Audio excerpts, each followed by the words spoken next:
Hello and welcome to Sidequest. This is our weekly video game show here at Geekverse. I'm your host, Dylan Wilson. I have the reign of chaos with me today, Kirklin Patzer. Kirklin with a K, just like Mortal Kombat. Yes. How are you doing, my friend? I'm doing very good. Yeah, I coming off of Comic-Con, with some big announcements there, but yeah, no, I'm doing pretty good. It's a good day so far.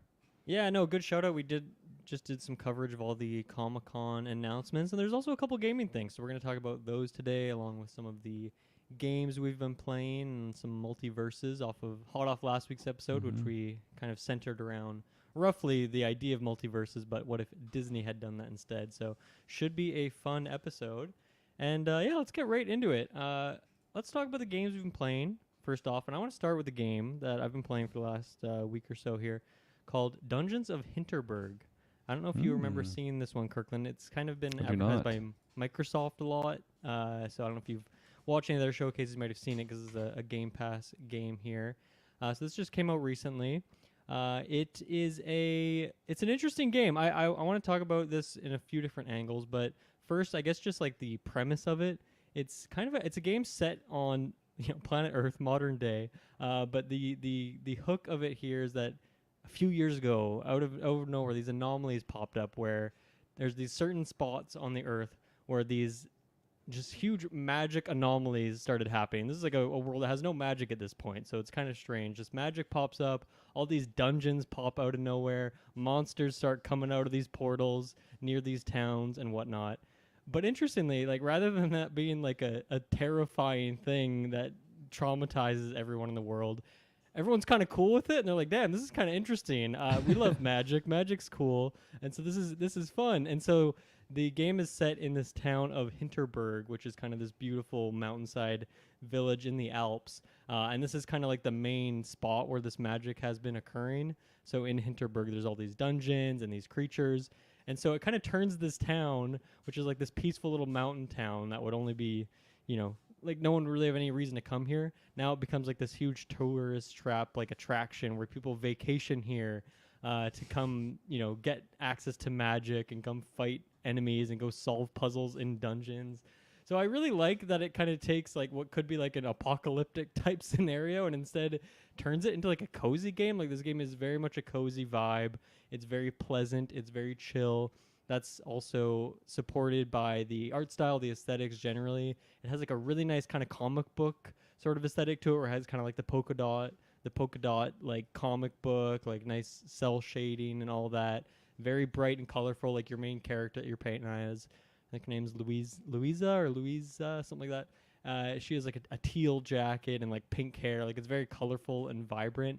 And then the music is also just super vibey and chill. It's very reminiscent of Tunic, and that it's just very like ethereal and kind of just you just relaxed playing this game, even though you're like doing combat and like solving these tricky puzzles and there's big chaotic moments and whatnot. So it's kind of an interesting mixture of a whole bunch of different things, but the actual gameplay of it is kind of split into different sections. There's sections where you're just exploring, talking to people, walking around town, and then there's the dungeon sequences which have like combat in them, and then puzzle solving. Usually it's like you go in one room, fight some enemies, next room, solve a puzzle, next room, enemies, next room, puzzle, and it kind of just goes through that.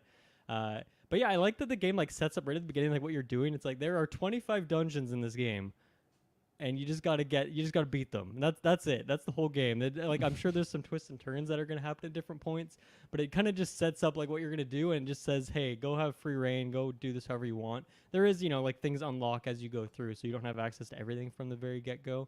But I don't really think of this as like a Kirkland game. Like it doesn't really, the gameplay, the vibe, I don't know if it's really up your alley, but there are a couple elements that I think you might like about it. One is that this game very much has like the Deathloop structure of it, where it has like the 3 times of day, like the morning, the afternoon, evening, and then the nighttime. And so whenever you wake up in the morning, usually your character will like just be having morning coffee, talking to someone, and then you choose like which area you want to go to. Like there's, the icy area, the mountain biome, the forest biome, and that's where you go there. You're going to hiking around, exploring, and then you'll eventually find a dungeon, and that's probably where you're going to spend your morning. And so once you choose to enter a dungeon, it like will skip past morning now. That's like what your morning activity was. And then you're sent back to the town, and you can choose what you want to do with your afternoon, whether that's like, you know, going to the shops, or you can spend time with people, or you can even just go to the movie theater or just go mess around with other random activities.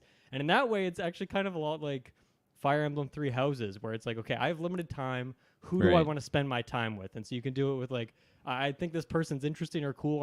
I want to know more about them. So that's how you can make your decision. Or it's like, you know, all these decisions also factor into like how you're leveling up your character too. So I like that there's kind of like this two sides to hanging out with people. One, just to get to know them, but also you can go in your book, your little journal, and see like at each tier of familiarity with this person, this is like the thing you're going to unlock. So you could also just spend all this time with someone just to, you know, get whatever that unlock is too. And then at the night, you always go back to your room, and I feel like you can. Like later in the game, I'm guessing you unlock the ability to do stuff there. So far, it's just my character's always like, I'm really tired. I'm gonna go to bed. But there's like a TV and there's like different books and things. So I'm guessing you can maybe interact with those, or maybe if you didn't do a dungeon, maybe your character's not super tired and you can like do additional activities in that way. I'm not too sure, but I really like that structure of it. I haven't seen another game since Deathloop like break up that structure by like morning, afternoon, night, and how you want to spend those times. And even though it's very different in terms of the actual gameplay of it, I like that it kind of is reminiscent of that structure that Deathloop has. So that part of it is pretty cool. And then there's just a lot of really smart like RPG mechanics, like the way you're leveling up your character here. The combat is very much like hack and slash, kind of button masher, but you're getting spells as you're going through. You're getting different abilities, so that makes it a little bit more engaging. The combat's probably my least favorite part of the game, but it's, you know, it's good enough to get by, seeing all sorts of different enemy types and whatnot. But yeah, like there's all sorts of different RPG systems, like as I said, with those characters, you're getting different inventory items, you know, changing your gear out. And then there's also this thing that is similar to like Nier's upgrading system, or at least Nier Automata, where it has like, you know, you have like a certain amount of slots and like, you know, certain charm. They're called charms, and so you can put in like maybe 2 or 3 really strong charms, or you can put like a bunch of weaker ones in. You're kind of fitting them, trying to fit them into the allowable space, so you can try to maximize how much you can fit in there. So when I'm playing through this game, I'm noticing a lot of little things taken from other games in like a really playful way, where it's like, oh, what's a cool little mechanic from Three Houses? What's a cool thing from Nier Automata? How can we kind of take that and dilute it down into what's useful for this game and its mechanics? So all of that is really nice. I just love the kind of flow of gameplay here. It's just so peaceful and chill. And then, yeah, like the actual dungeons so far have been really good. Like the puzzles are really fun. It's not too long. The combat, like I said, it's all right. It gets the job done. So yeah, definitely big recommend on Dungeons of Hinterberg. I'm really enjoying it. And yeah, even just like the character, the story of it is like your character's coming to this place, come for a vacation, but also she's just so sick of like the day-to-day work grind and just wants to get away and live in this kind of fantasy land, and just likes it so much better here, which is like a very relatable thing for anyone probably, but particularly me as well. So I really like that element of it too, and that's what a lot of the conversations of you're having with people here is you're finding out like, why are they here, how long have they been in this place, and what do they get out of being here, and like what is their life back home. And everyone kind of has like their different takes on that, which is really interesting. So Yeah. having a really That's good time fun. with this game. It reminds me of like the opening to Stardew Valley. If you've ever played Right. that one, where it's just like you're at your day-to-day job, and then you just get like a letter. It's like your uncle or grandfather, whatever it is, he's dying, and the farm's yours. So you just like leave your life to go just be a farmer, and like that's just how that starts. But yeah, it looks really cool. I really like the art style and just the different characters and like creature designs and whatnot. I don't remember seeing this game at all, but the art style is definitely what pops out the most to me. It looks really cute, and Yeah, definitely. I don't think I've played anything from this developer before, so they're definitely on my radar now. I'm gonna keep playing through this one. Once again, that is on Game Pass, so you can go check it out there. Kirklin, how about you? What have you been playing lately? I know you've been busy lately. I've been very busy lately. In your minutes that you do have. Yeah, unfortunately, my what I've been playing has been it's gonna be pretty boring. I really haven't been playing much. I think the last time I was really playing a good game was Elden Ring again, and where I'm at right now is I'm getting pretty close to, I think, taking on Godric, one of those guys, like Yeah. a big knight character. I think an update that's happened since last time I talked to you about it was I have beaten what's his name, Margit the Yes. Fell Omen, that guy. Yes. Okay. I nice, defeated good job. him. Congratulations. I went back after gaining some confidence and took on the Tree Sentinel. I took him out. So that was a nice success moment of Mm-hmm. when you first see him, you're like, okay, that's just someone I'm going to Yeah, avoid. the He first guy looks that'll like a kick bad your guy. ass feels good Yeah. when you can come back and take him out. Yeah, exactly. It's that's fun, but no, I really haven't been jumping into too much. Like just every once in a while, every day or so, just jumping onto Marvel Snap, especially coming off of Deadpool Yep. Wolverine. The Deadpool event that's going on right now has been fun to kind of just participate in that. But no, kind of boring. I haven't really had much time to be playing games, and Mhm. you know we got our awesome GV day coming up, so I've been Yep. grinding out those last few movies as well as some retros that we're Yeah. doing. So yeah, my time's a little preoccupied, but you know it'll pass. It's nice that we're getting some major headway on our renos, so now it's like, okay, we can actually see the end approaching as opposed to at the start you're like, this is never gonna end. Why do we do this? But Yeah. it'll be nice and refreshing afterwards, and then clear up some gaming time. So yeah. Nice. Yeah, I'm in a similar boat to you where just the grind of watching movies right now is taking up a lot of my time. So I'm playing like very light things that I can maybe like half pay attention, half Right, play yeah. my game. So Marvel Snap's a classic one. A couple others that I'll save for future episodes. And then yeah, like Alien as well. Like I'm playing through Alien Isolation. Right. Still, I think I'm like halfway through the game. It's much longer than I expected it to be. So that's taking a lot more time than I thought it would. I think that'll be next week's episode. So for anyone listening, if you play that game, have any questions or thoughts or opinions on it, please send them my way, whether that be through the Discord or Patreon or YouTube comment, wherever you want to put it. And I'd love to include that in the episode. I think it'll be just me and Taylor on that one, so that should be a fun discussion. How's your Fallout 4 playthrough? Is that to the wayside, or is that still ongoing? Do you Well, think? I would like to think it's still ongoing. I haven't booted it up since last time I talked to you about it. Yeah. So yeah, that's kind of where it's at right now. But no, I didn't know if it was like now that you're done the show, like the hype, Yeah. the hype level fell off, and especially Elden Ring, can kind of take you away. Totally, yeah. But I would love to hear some more thoughts on that if you continue with that playthrough. I think I just saw that I was talking about Fallout London, that like DLC. Yeah, I saw that or that not came out. not an official thing, but that mod rather is actually out now. So I'm gonna when Yeah. I'm done Alien Isolation, when I have some more free time here, I'm definitely gonna re-download that. So maybe in August I'll jump into that, and I'm excited to get back in there with you. So it'll be fun. It's funny. I feel like every time I pick up maybe like an old Elder Scrolls game or something, it's probably Skyrim most of the time. But I feel like when I'm doing a playthrough for a character, I have like a certain goal in mind, Mhm. and when I reach that, because those games are so like long and daunting, and they're just time sinks, and I feel like once I get to like a certain point of like, hey, I did kind of everything I want to do with this character, that's kind of when I bench it. So definitely haven't hit that point yet in my Fallout run. So definitely want to be jumping back into there, but. Yeah, time is time is thin these days. No, I find that a lot with Bethesda games for myself, where whenever these games first come out, I play the fuck out of them, and I do like all the major quest lines, spend so much time in the game, and then it's like I don't have infinite time. So when I want to revisit those games, usually I do that with my characters. I'll role play as like, okay, and this character's goal is going to be one very specific thing, like Morrowind. Maybe I'm going to like go through the Fighters Guild this time. Or I'm going to go play through the Imperial Cult storyline, do that again.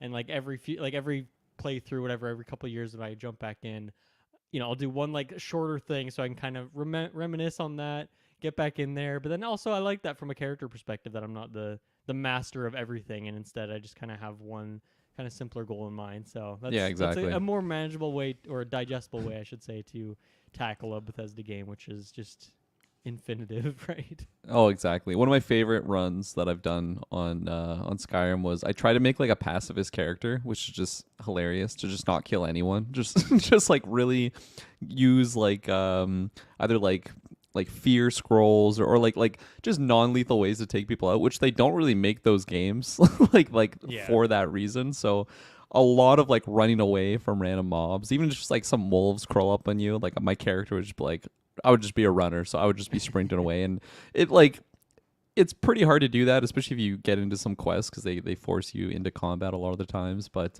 it was a fun challenge nonetheless because I just really had to think about like how am I even gonna get to just this one location. I would usually pick up like side quests like just fetching goals where like I have to go get something for someone and just like really trying to think on how I could tackle a situation non-lethally and it was a fun character. I did end up killing people, but I was able to hold off for as long as possible. Yeah, but that's the game's hard to be a true pacifist. They don't really. Maybe the next Elder Scrolls. Maybe they'll add more non-lethal options. Maybe. But yeah, other than that, I've also been playing some just multiplayer things with a friend. We I mentioned Circuit Superstars with you a couple weeks ago. Still been playing that. It's been fun to do some racing there, some Splunky 2, which has been good, and then. That also took me back to MultiVersus. So I didn't end up talking about this on Sidequest, but I meant to, and that was a perfect time because there's some news and some data mines. So let's talk about MultiVersus a little bit here. So this game relaunched again back in May, I think it was. And when it did, I played quite a lot of it in that first like 2 or 3 weeks. I was really in there like playing every day, checking out the new characters, like Jason, for example, from Friday the 13th, who was really fun. Like, I love his moveset in there. He's very slow, lumbering type character, but has so much damage, has some silliness in his moveset there. He kind of reminds me of Ike from Smash Bros. In terms of, just being like a little bit slower. Moves have a lot more charge time on them, but they just feel so freaking good whenever you get a hit. So that's been really fun. And then I kind of just fell off of it, and I think part of that is because I was playing through it, and I'm like, man, I really like this game quite a lot, and I love that it has the multiplayer focus, but I just fucking hate that this is a live service game. I absolutely hate that part of it. I would love if I could just give these guys $40-$50 to just have the access to the game, have all the characters, have different costumes, and different content and whatnot. I really hate the piecemeal nature of it. It just, to me, doesn't fit at all with a platform fighter, and I think it's working for them financially. And, that studio, as we talked about last week briefly on SideQuest, like, they did get acquired by Warner Bros. Now, so they aren't just like a indie studio making like a AA game in that sense. They're now owned, so obviously that means they're like making money, I would think, unless they're just acquiring them because they want them to make another game. But even then, that'd make me think that this game's doing pretty well. But yeah, I just hate that element of it. I think that really takes me out of it when I only have access to like the 4 weekly rotation characters plus like the 2 or 3 that I own. And I have enough coins now I could buy like a character or 2, but I don't know, it's just if I spend, it's like I know that when I spend some of those tokens, it's going to take me so long to build up enough to get a new character, so really hard to make that decision. So that's like my main con about the game, and I just wish it was structured differently. But it has been fun jumping in there. And then season 2 for the game just came out, which added Samurai Jack as the Battle Pass character, and then Beetlejuice is coming later on. So really nice timing for them on getting Beetlejuice in there. He'll probably be in the game like right before the movie comes out, or maybe even a few weeks early. But either way, that's a pretty nice pairing that they had there. So Beetlejuice isn't in the game yet, as far as I know. I think he's just like, in a few weeks he'll be out. But Samurai Jack is in there, and I haven't played him yet because I don't have the Battle Pass. But holy shit, he is so freaking strong in like the few games I've played against him. Because, he's got that huge-ass sword, so he has really huge range, kind of like disjointed hitboxes. But usually characters like that, like a Marth or something in Smash, or as I mentioned, Ike, like usually their sword is like, longer swing time. So it's like, it's strong and it has range, but like, the hitbox only, like, you have to be pretty precise with your movements. Right. Now, I haven't played Samurai Jack. I've only played against him. But in those times, it's like, man, his moves are really fast. They have an insane range. His specials are crazy, and he can close the distance super well. I can't perceive a weakness on him. I'm not going to call him OP because I'm not very good at this game generally. But goddamn, he is super strong. And it's one of those things where it makes you want to, like, pay for the Battle Pass because you want to have access to this guy because he's super strong. And even though I don't know, like, I've never watched that show, I have no nostalgia for it, he does look really fun and, like, a playstyle I'm into. So whenever he's purchasable outside of like actually spending real money, I'll probably pick him up and be excited to play him there. But he's been a fun addition to the game. I'm curious. I feel like we talked about MultiVersus a few months ago, and you were interested in jumping in when it came out again. Yeah. Unless I'm just mistaken there, but I don't think you have. What do you think that's going to take you to jump in there and be interested? I feel like if the main thing like I definitely want to jump back in there. I feel like what would push it up my priority list is if I had like couch co-op sitting that like I had people here that wanted to play it, or Right. maybe like just comboing with someone online. Just like I feel like it's the type of game that's just better with friends. So if I had that motivation, I would definitely get on it sooner. So who knows? Maybe we'll have to jump on there one of these days to get my licks in, because I have been really wanting to jump in ever since. I feel like I haven't played since they added a lot of characters. Like Yeah.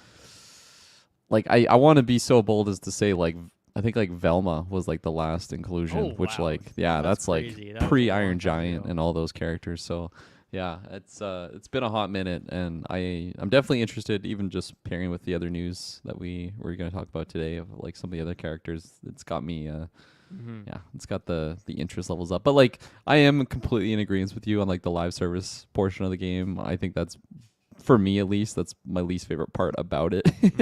Is just grinding for those characters. But I mean, as you said, it seems like it's working for them financially and as a business model. So don't see it stopping anytime soon. No, definitely not. Yeah, I think this is the since the last time I played, they added like LeBron James, from Looney Tunes or what's it called, Space Jam. Space Jam. Stripe and what's his name from Gremlins. They had some more DC, like tons of DC characters in this game across the board. And LeBron James is great. Like his moveset is so cool and unique. Like that's Oh yeah. I was praising this last week on our Sidequest episode, but their movesets, like the animation and then just like the creativity of making these character movesets is so fucking top notch. Like the fact that Tom and Jerry's whole moveset is like those two characters attacking each other, but then those turn into moves that you're hitting opponents with is honest. It's so admirable how well they, or how creatively they came up with these movesets, and like the animation to back it up. Because of that, there are like some janky hitboxes every once in a while, but like for the most part, it's so impressive. So yeah, and like I finally played Joker because he was the last month's season pass character, I believe. So he's like in the free rotation this week. So I was playing some games with him. He has a great moveset once again, as everyone else does.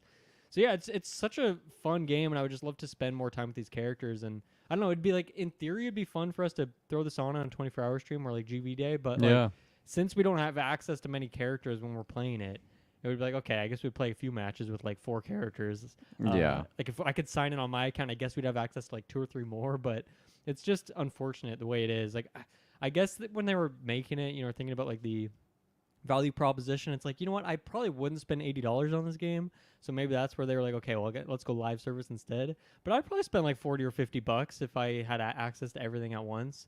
And I guess that's equivalent to like 3 or 4, maybe 5 season passes. I don't know. So I don't know. I guess it is working out for them. And I do hope this game has a long life, because I do want to see some of these rumored characters that we're going to get into here. But yeah, I think the only other thing with season 2 that I really noticed, there's a new map, which is cool, and then they added ranked play finally, which has not been out yet. It's always just been like unranked, so you get kind of all sorts of range of skill levels.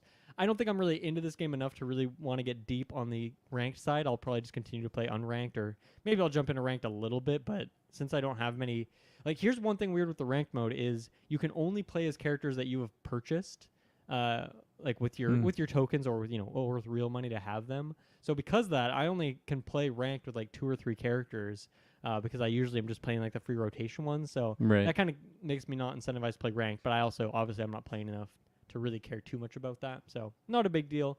But yeah, let's talk a little bit more about some of these data mined characters. So this game has had all sorts of leaks and rumors and characters, like way long ago. I remember there was a screenshot of Gandalf in the game. We were all very excited about that. This is before the game even came out. And that never ended up being the case. Maybe further down the road they could finally get the rights figured out with that and get Lord of the Rings characters in there. But none of that yet. I remember there was like Johnny Bravo's been like a big like rumored character. He's still not in the game. But this most recent one is that there was some screenshots, and I don't think these screenshots are up anymore. Maybe you can find them somewhere, but I think the Twitter account that posted this stuff got nuked and isn't up anymore, so I couldn't find these images. But there was images of what seems like a Harry Potter map, like a Hogwarts type setting, and also a Barbie type map, like a Barbie house kind of thing, which I think that would be great. And I actually think Barbie as a character could be fun too. There's just so many like accessories and gadgets and whatever that I think you could make a really fun moveset with Barbie, and especially off the popularity of that movie last year. But Harry Potter's always been like the two big ones for us have always been like Harry Potter and Lord of the Rings, because those are Warner Bros. If they could get those figured out and get them in the game, those would be like the hugest IP. Like I guess those would be comparable with DC in terms of how relevant those franchises are in terms of the game's popularity. But yeah, no characters with this Harry Potter thing for now, just the map, which would lead us to believe that there would be some characters added too. Yeah. I mean, I think the most likely ones would be like Harry, Ron, and Hermione, and I think Voldemort too, because it seems like they do like having their villains in here for this game. Yeah.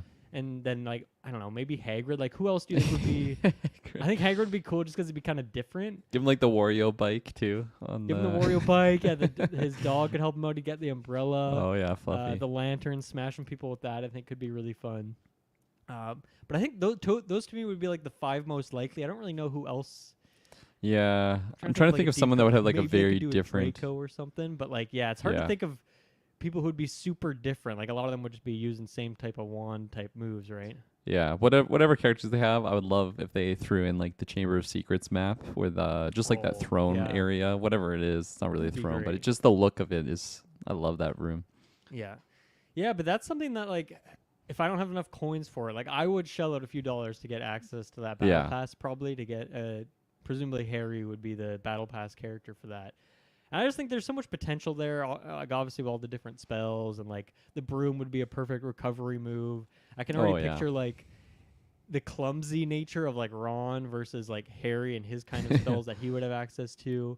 And then like Hermione with her kind of bookish type skills as well, I think could be really interesting. So I don't know. I would absolutely love that, and I hope they get that sorted out, because that would be a huge IP for them to have in there. Oh yeah. Would that get you? I'm guessing that would bring you in at least for a few games to check out some of those characters. Oh yeah, 100%. I feel like the big winner for me is still the ever elusive Lord of the Rings characters, but yeah, I feel like just pairing with the Harry Potter and what different mechanics, or I guess just character archetypes, like have they been adding new? I know they have like bruisers, range, melee, or like assassin. Have they been adding like new archetypes like that since the game's come out, or it's kind of been the same, just filling in more? I don't think they've added like a different archetype. So it's like bruiser. One of them, I don't think you mentioned all of them. I think except for mage, which is one, which is more like, and tank. I didn't say actually. Yeah, tank. Yeah, so mages are kind of more like projectiles, a lot of traps, like spell-based characters, but also just characters in general. Like I think Morty is like a mage type. He just has a lot of like guns and weird things that he's firing off. So it's kind of like weird on the archetypes of it.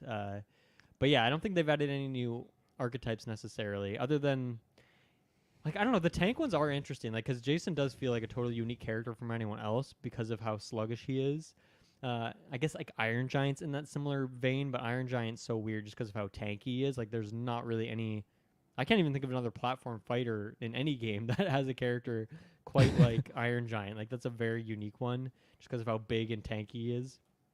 But yeah, I don't know. I think like obviously all those Harry Potter characters would make sense in like that mage type role, with the exception of like maybe Hagrid could be like a tank kind of guy, and then like I don't know what type Barbie would be. Like I'm just looking at some of the other. Would she be like an assassin? Like would she be a? I feel like she could be anything, really. I feel like she could be like an assassin. That would make sense, and that would be very funny. A very funny concept if they got that in there. Harley Quinn's an assassin. Right. I feel like I could really see her do anything though. Like they could have gadgets for being like more of a range character, but I'm not too sure. Bruiser. That seems strange to have Barbie as a bruiser, but who knows? Yeah, maybe they could add a new archetype just for just Barbie. Yeah, and then some of the other rumored stuff or datamine stuff is references to Powerpuff Girls as characters, which I think would be really, really good. That'd be sweet. That would fit the aesthetic so much, and that was a show that I liked as a kid. Yeah. So I'd be super into that. Do you think they would do like a combined moveset where it's like all of them working together, or do you think they would split them out as like each different characters? Yeah, I feel like it would be kind of like a combo thing, like Pokemon Trainer, I guess would be the best example, because there's 3 Pokemon for that character, wasn't there? Yeah. So it could be very interchangeably, or maybe just have a Powerpuff Girl and then you can like choose the skin. But I don't know, they don't really have like skins is another thing that you have to unlock with coins, right? So probably wouldn't be that. But like to take up 3 roster spots, I feel like that would be kind of strange. They do, because I can't think back. Like, it's hard for me to remember on the show like what their distinct powers are, and because I think there are a couple characters that are like Banana Guard has like wholly different character that you get like through a costume. Oh, okay. I think like Bugs Bunny, there's like some female equivalent. I can't Like remember. Lola Bunny or something. Yeah, something like I think there are a couple other characters that would only be kind of in there as a costume for another character. So I guess they could do that. But I feel like they would maybe just go for one right now, one of the characters, and like one of the Powerpuff Girls, and then if they want to add more down the road, they could just add them as separate characters rather than like locking themselves out from that right away. That'd be so sweet, especially if they add the villain. What was his name? Was it Mojo Jojo? Oh, yeah, whatever the was villain sweet. character was. Yeah. Especially since you said they've been loving their villains to add in there. But yeah, because the Powerpuff Girls, I feel like they actually don't have any like distinct difference amongst powers. They're just Powerpuff Girls. So yeah, they're not like elemental, right? Like yeah, they're just strong. But I think that's something that they seem to want to do for most of the IP in there is they want at least 2 characters from them because it is like a team focused game where like that's how they advertise and marketed it at least. And the 2v2 mode is so important. A lot of characters have abilities that like don't even do anything in like 1v1. Like they only do something to buff your teammate or work with your teammate. So I think that would make sense that they would want to get a couple characters in there. Like even like Gremlins, right? Has like the 2 reps. You have 2 characters from Steven Universe, 2 characters from Scooby-Doo. You have like a shit ton of DC characters. So for a lot of the like Adventure Time, it has multiple. So for most of the IP, it seems like they want to have multiple in there. So I think for Powerpuff Girls that makes sense. But once again, since they like the villains, I would love to see that guy in there, Mojo Jojo. That would be fun. And then the other ones in this rumor mill are Marceline from Adventure Time, who I didn't look up images of. Marceline's great. I love that. Oh, character. okay. I remember this character now. What would her moveset be like? What kind of? She has like a guitar. Yeah, she's a guitar that's like a battle axe sort of thing. Hell so that yeah, would that's definitely be perfect. one. She does fly at times, so that would be a nice recovery to have. And yeah, I'm trying to remember like another gadget. She probably just has like another. Oh, a stake would be a good one too, I guess. Like a wooden stake she usually has. Okay, interesting. So they could definitely flesh her out to make a good character. Even a bite, I don't know. There's a moment, or a couple moments in the show where she goes like full vampire mode, and she's like an evil beast. So that could be like a cool special. That could be a cool mechanic too, like a vampirism type mechanic. Ooh, like a bar that you have to balance. Like that have kind of like meta mechanics on top of that. Like Finn, I think is really cool. He has a literal shop, so when you're like hitting people, they like drop coins, and then you can like pick up those coins, and then you can buy stuff from your shop to like improve your moveset, which is also what Shovel Knight had in Rivals of Aether, which is funny that happened twice. But like, yeah, there's certain characters that have kind of weird bonus mechanics like that, so that could be an interesting thing. And then the other one was Nubia, who is a DC character. Looks like another kind of Amazonian, like Wonder Woman type character. And that's another rumored one there. I'm kind of good on DC characters. Like I think they have like 6 in there right now. So I'd kind of want them to focus on other ones for now. But obviously DC is like an infinite well, and we talked about last week in our idea or in our fantasy roster for Disney how many Marvel characters we'd want in there. They just make sense. Like they fit so well in the platform fighter type sphere. So it makes sense that they're going to keep adding DC characters, especially if there's clearly no license issues with that and they can just kind of have free reign. But that I don't know if that character really excites me, especially if they already have Wonder Woman. Like I don't know what you would do to differentiate. I do really like Wonder Woman, actually one of my favorite characters in the game, moveset wise. So maybe I'm selling it short. Like maybe I'd be really into this character, but I'm surprised that it's a character I haven't heard of. I thought they'd go for like the bigger ones first rather than like the deep cuts. Yeah, I agree. Wonder Woman was also my favorite character when I played, so shouts out to her. Yeah. That was everything from this particular data mine, I believe. There's been so many other ones, but yeah, I'm excited for the future of this game, and it's one I'll keep playing. I'm not gonna be playing it every day. I'm not grinding my dailies on this like I am with Marvel Snap. I can only afford one of those games in my life, and I don't want that from a platform fighter. I just want to play it when I have a friend to play with, or when I'm getting the hankering, or when a new character comes out that I want to try. But yeah, we should definitely jump in and play some co-op. Play Absolutely. some 2v2 because it is a very fun game, And yeah, I wanna get more into it for sure. How many characters are on the free rotation? Like when they do that? I believe it's 4 usually. Okay. So It's right weekly. now, Is that how it goes? I think it's every week they Yeah, switch okay. out. So it's pretty often. Honestly, you can get a taste for them. And what they do is like they give you a lot of the fighter token things like early on when you're playing. So I think what they're trying to do there is like make it seem like it doesn't take that long to unlock characters, but they just make it like you quickly unlock 1 or 2, and then you have to grind fucking hard to get any more after that. So you can unlock a couple without too much trouble, and then after that's gonna be brutal. But right now, and this might even be up in like a day or two. I don't know when the week ends. But right now, Joker, Superman, who's the other? It's not. What's the dog in Adventure Time? Oh, Jake the dog. Jake, yeah, he's in there. He has a fun moveset. And then I think Stripe from Gremlins is like the last one right now. And then I think everyone has access to Shaggy at all times. Jason was free-ish, but I don't know if you could still get him for free if you didn't jump in for like that couple weeks there. And then Banana Guard from Adventure Time was like a free, or not free, but like it was really easy to get him. Like you just had to play like essentially like 5 matches or something really short like that to unlock him. So a couple characters, they make it easier to get, but then you're on the grind for the rest of them. Yeah. Anyway, I think that's everything for MultiVersus. So let's take a quick break and we'll be right back. Okay, we are back. Mortal Kombat had some announcements going on at San Diego Comic-Con here. They showed off a new trailer for the I don't know if is it the first story expansion or is it just another story expansion? I believe it's the first one, like the first one since the game finished, like on the release. Because the first sort of DLC was just Homelander. It was just a character pack, Homelander, and I'm trying to remember what the other character was. But Invincible, right? Yeah. Oh, Omni-Man. Yeah, you're right. Omni-Man. Yeah. So this is the first one that's like continuing on, which I mean, the story of these Mortal Kombat games to me is just like such a cinematic experience, and they're so well made. I remember like the DLC expansion for the last one, Mortal Kombat 11. It was like a whole nother game. Like it's crazy how much it actually added. So I am pretty actually excited for this announcement. I don't know if I'll rush to it. I can't remember what the date was. I think it was sometime in September. Yeah, 24th, I believe. Yeah, but just looking at the actual characters that came with it got me really, really hyped. But yeah, no, it's definitely. Yeah, I don't think you haven't played that game in a while, have you? It's been a hot minute. No, like I played a little bit of when the DLC came out, but it's another game that's just so much better with friends, like doing couch co-op or maybe GV Day. We'll pop it up at one point. I would love to play some more on GV Day for sure. Yeah, you got that first pack, so you have. Yeah, I have Omni-Man and all those characters, so yeah, cool. we could definitely crack that in. I'm sure Travis would want to play that too.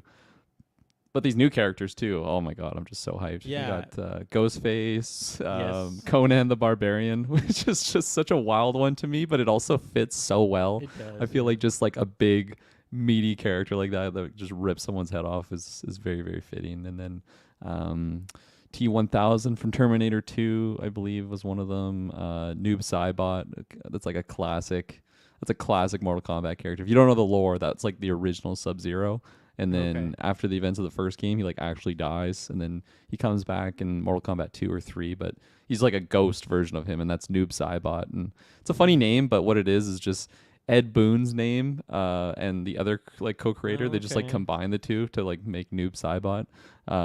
So he's like a fan favorite character, I would say, for just his skill set is very different than what Sub-Zero would be. So yeah, that's a really cool character. And then they gender swapped the two robot characters that they had with Sector and Cyrax, I think is the other one. Just really sweet robotic ninjas. So to me, that's just, I always love those characters when they entered the game way back in the day. But in Mortal Kombat 11, they were just like, they were in the story, but you could never play as them. And it was even worse because you like fought against them in the story. It's like, just give me these characters. I just want to play as them. I know the movesets in the game, but that is they just weren't playable. Yeah. And then in the current game, they have those cameos with the K, they call them, and that's like the second character that you bring into the match, and they do like a couple attacks you might remember from when you were playing it there. But so they had Sector, maybe Cyrax as well as like your little buddies that you could bring in. But now you can actually play as these gender swap versions, which I think is going to be awesome because they're just really cool characters. Mm-hmm. Yeah, I think it's cool that they have a mix of, like for the DLC, 6 characters, 3 returning Mortal Kombat characters, because that's such a deep roster and it's such a story-focused game that it's a big moment when those characters come back. And then when they get like variations, like you mentioned with Sector and Cyrax. But then also, like 3 weird IP crossover characters. And like, I don't know, I don't think I would have expected any of these. I guess if Definitely you're talking not. Omni-Man and like Homelander, like, okay, I guess anyone's really up to play, and I'm sure there's been all sorts of crazy crossover characters over the years. But those are all very exciting. I think Conan and Ghostface would be ones that I would particularly be interested in checking out. I think even like just those the fatalities for Ghostface, I can't wait to see what they do. Yeah. I'm sure they're just going to be really cheesy and over the top. Are those DLC characters like Homelander stuff? Are they in story stuff, or are they just playable characters? Yeah, just playable characters. Do you think these characters will be, or will the story expansion just be on like Cybot and those people? I mean, they very well could be. I feel like Mortal Kombat's done that in the past of like crossing, like making certain characters canon in the Mortal Kombat universe. Like we have T-1000 from Terminator 2, but like Arnold's been in these games in the past as like the Terminator, and like every character when they start combat, they actually have like unique dialogue on like whoever they're facing. So it's not like they're just like, I'm gonna kick your ass. Like they say something very specific to like that character and the universe. So in that sense, like even if it's not in the main story, I guess you could headcanon it's a little bit canon because just the way that they are aware of each other. They still put the character moments in there. Yeah. But this very well could be a part of that. But I don't know. I would imagine the returning characters are probably more of the story one, and then the like the IP characters from their movies are just kind of thrown in there. But did you finish the main story? Yeah, I did. Okay. Yeah, I really liked it. I liked it, I think, more than 11's story, just because when I was coming into 11, I hadn't played like all the other Mortal Kombats, and that's like that's like if you're jumping into Ed game, like it's just like everything has been like leading up to this. Like Liu Kang is like dead in that game, and you like fight his ghost, and I'm just like, I have no idea what's going on here. So going from that game to this one, they completely redid the timeline, so it's like a fresh coat of paint. So yeah, I really liked it. I thought, again, like just cinematically, all the cinematics looked gorgeous, and all the mocap they have on their characters, like these games look so good. And they like what is it? Oh my gosh, NetherRealm Studios, is that the studio? I think it is. Yeah, I think so. They're so good at what they do. They make these Mortal Kombat games, as well as oh my god, what's the DC one? Injustice? Is that one? Yeah, Injustice. Gods Among Us, that's one of them. They do these arcadey fighters, and they just do them so well, and just boost them to make them feel more epic every time, and I totally think they're achieving that. So what did you watch the trailer for this DLC then? The story trailer? I actually missed the trailer, so I apologize. I was just reading the article. I didn't realize there was an actual story trailer. I think I dropped the link. Oh, okay. But I sent many links, so it might have gotten missed in the mix. Let me see here. I think it's like 4 minutes long, so we can. If you want to watch it real quick, we can. If not, we can just move along. But whatever you. Yeah, prefer. we can probably just move along. Right. Yeah. So that's interesting. It's cool. That's some good updates there. September.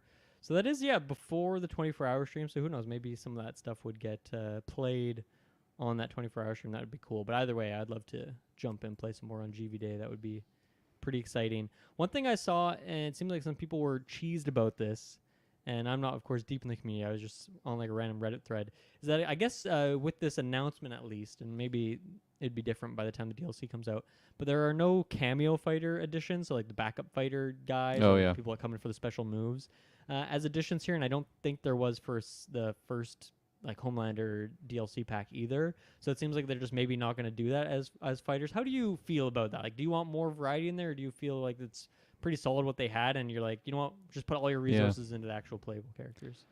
I mean, yeah, at the end of the day, if I had to choose where to spend your resources, I'd rather the playable characters. I I'm always in the camp of I want more variety though. Yeah. Like give me a million characters to choose from. Like more characters than I could even think of of using. Especially if you're like these games aren't cheap. I want the most bang for my buck that I can actually get. I feel like the cameo fighters, like I don't really experiment with all of them. Like I just kind of choose the one that I've used. Like Frost, I think is her name. That's the one that I pretty much always take. Right, It's just remember her, she can freeze characters, and I just like that mechanic. And yeah, that's just that. Like you, for the amount that you actually use them in combat, I'm like I'm nowhere near of like a competitive player in these games, so I don't know if it's like in the high end community, like it's like these characters are just what's the word? Like they're just so not meta that like maybe they only choose like one or two in competitive. I'm not exactly sure how that works, but yeah, I think it's completely reasonable to want or maybe expect just a couple even like on these DLC releases, just because there is so many Mortal Kombat characters that you could pull from. So yeah, I don't know. I'm not really losing sleep over it. I'm happy to be getting just more playable characters. Yeah.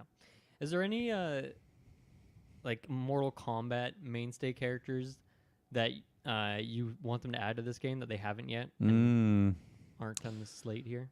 I feel like I was always let down that Goro wasn't a playable character in this one. He is like a cameo character. Right. He's the dude with the big four arms. He's just such an iconic character to me that like I don't even think he's really been playable since maybe the first or second game, and even then Really? you Wow, only that's got him if you like actually beat the game, and he was just so incredibly overpowered. Yeah, I'm that was one I was wanting going into the new game, but they didn't add him. I was just kind of I guess having to swallow the pill that he's just the cameo fighter.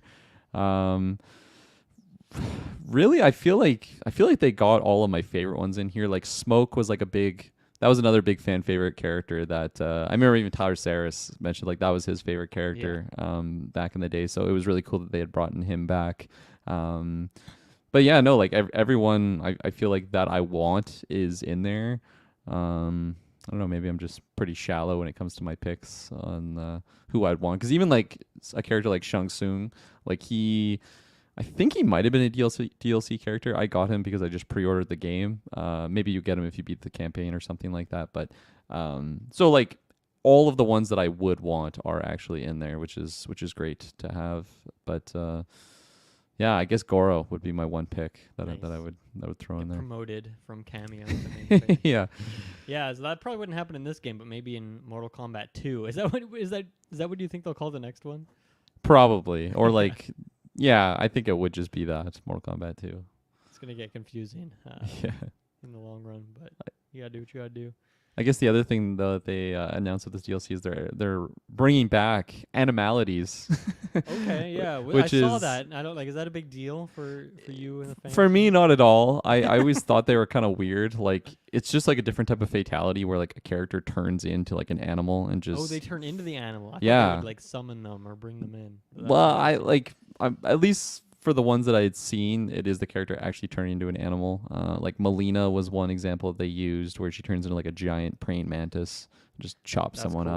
up. There is of course Scorpion turns into Scorpion. So I saw like that. That was cool. yeah, like stuff like that. Hippo, someone turns into a hippo. Yeah, stuff like I feel like the fatalities. Like I'm never gonna remember how to like hit all the buttons for all of these different fatalities. You just kind of remember one, at least for me, for the character that I do play as. But even with that, like that was a bit of a grievance that I had with the game.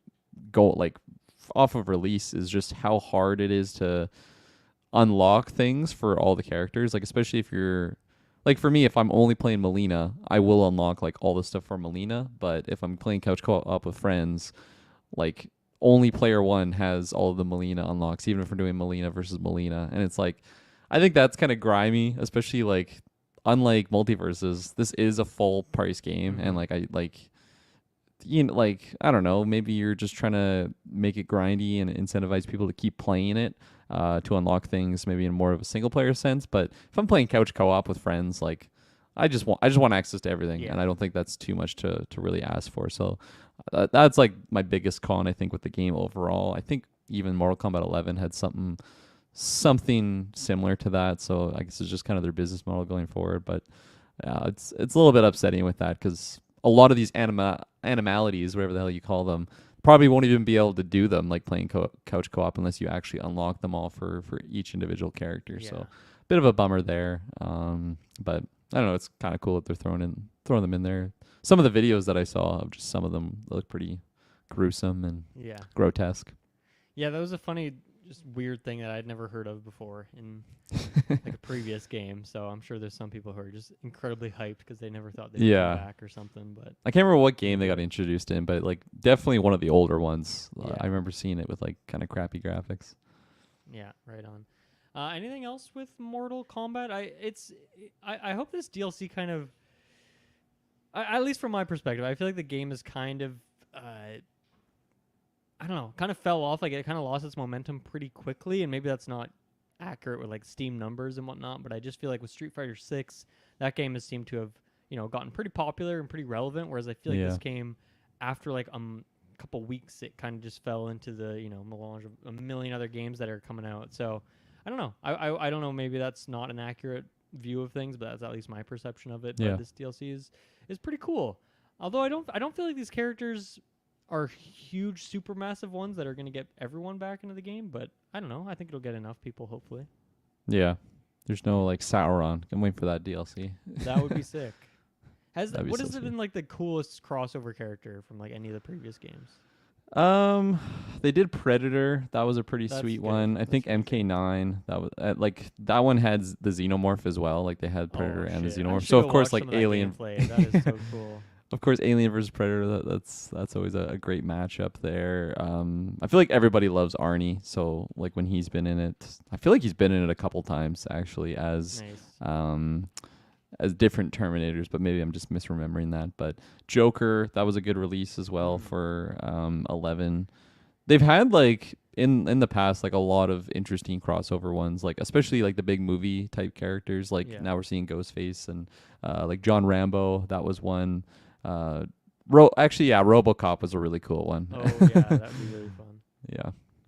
Cool. I'm gonna watch some of the gameplay of the Alien. Oh, That's yeah. cool. That's a really fun idea. I think it's MK9. Okay. That was like the first like kind of coming back to this game after like maybe that was like a PS3 game or like that era, like the first one since the old PS2 games. So Gotcha. Cool. There you go. There's Mortal Kombat. And lastly for the day here, we're just gonna talk a little bit about Marvel Rivals. So I still haven't played this game. I got into one of the betas, but it doesn't run on my computer or my laptop, unfortunately. So I think it's gonna have to wait until it's either console or for me to get a new computer. But some of the announcements here, there's a couple new characters announced at Comic-Con. One being Thor, which I'm surprised that Thor wasn't already in there. I thought he was. I thought we talked about that before, but maybe not. And then Jeff the Landshark, who is a character I'd never heard of until Marvel Snap, but he's like a very relevant meta character in Snap, and so it's funny to see him in here. I like his look a lot. And then one of the other ones I saw was Doom. I don't think they confirmed Doom necessarily, but there was like a screenshot of him, so maybe he's just like in the game as a NPC or some other character, but I assume that means he's coming as a playable character, so that is going to be really cool. Good timing with the other Doom announcements from the other Marvel panel. But I think these are really fun additions. Particularly Jeff, I think is going to be just weird and cool, and I'm curious to see like what type of character is. I'm guessing he's going to be like some sort of teleporting support type guy. But I don't know. Maybe he'll be a DPS. I don't know how that'll work, but I'd be curious to see what it is. But yeah, this game, like from everything I've heard, it seems like it's pretty good. It's pretty solid. Where's your interest level on Marvel Rivals as a kind of jaded Overwatch fan? Like me and you are similar in that way, and we both love Marvel. So I don't know. When you have, I guess I don't think this maybe wouldn't run on your computer either. But do you have interest in this game? Yeah. Do you want to get into it or check it out at some point? I would love to give it a try. Like I feel like my last memories of Overwatch were just not good. It's just like, man, my glorious memories of playing this game are just long gone. I never even played Overwatch 2 kind of because of that. I just assumed it was more of the same. And but I will say the first time I ever played Overwatch, like those early Overwatch days, man, those are like some of the best memories ever. So I'm hoping that the first time I kind of jump into this game, I do get that again, and just trying the different characters and seeing how crazy some of the combat can really get. Because I don't know, they're like, I feel like the formula of those games I mean, I guess this goes back to like Team Fortress 2, right? It's the same sort of game. Like it's fantastic on paper, but I don't know. I feel like it gets to a point that because it's just like a PvP competitive game, it just gets really grimy and greasy. But I would love to jump in there and try it out and just kind of, I don't know, go back to that era of Overwatch when it was fun to play. Yeah. Yeah, I'm surprised. I feel like Overwatch, when I was just falling off for years in the popularity, but then when 2 came out, I feel like people were pretty salty about that release. And then like when they canceled all the single player content that they had announced, people were pretty salty about that. But like they just announced a new character, so that game must still be doing well financially. Yeah. It must have still a lot of players, even though I feel like I hear nothing but complaints about that game. When people talk about it, and not even complaints on the way that people like complain about League of Legends, but they still love it and play all the time. But I just feel like it's just negativity. Like people just hate Overwatch and they're mad about it, and they don't play it anymore. But then somehow there's enough players that it's still getting content. So Yeah. I don't know. It's with any one of these games that gets added to the market, it's like it's just how many new players are coming into the genre versus just taking the players that are already there and then diluting them between different games.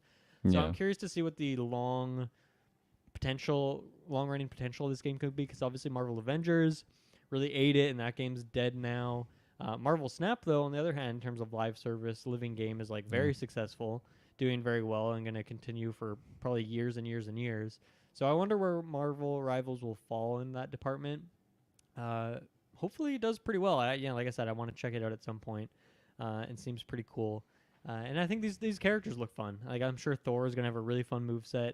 Doom, I don't know what his moveset would be like, honestly. Maybe like summoning some bots and whatnot, but either way, it'd be pretty interesting. So, yeah, I'm excited to get into this game when I finally can. So it's only closed beta right now, right? Like you got to get keys somehow. I believe so, and I think I saw that on Twitch. Like there was one of those events where you have to like watch for a certain amount of time and then you get invited. Yeah. So I think it's not where you just have to get luck of the draw kind of thing. You could kind of just leave a Twitch stream on in the background for an hour and get invited. So yeah, I think there was one going on for like a few days there, but now I think it's ended for the time being. Then apparently the full game's actually not coming out till like next year, which is kind of crazy. I thought it'd be sooner than that. So we'll see what happens there. But yeah, I heard good things. People in our Discord were enjoying it when they were playing it too. So maybe by that time I'll have a way to play it, or hopefully when it finally launches 1.0, they have those console versions ready to go. I think that hopefully is why it's taking so long for it to come out, considering these betas here.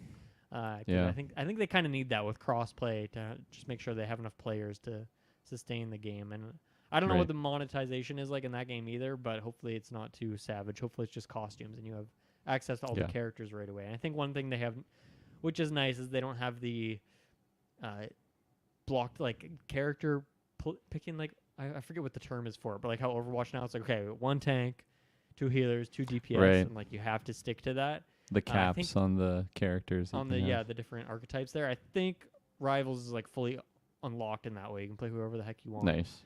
No limitations. So hopefully they keep it that way. I mean, I'm sure they learned that lesson from people hating that in Overwatch. Yeah. So yeah, that's Marvel Rivals. Any thoughts on that one?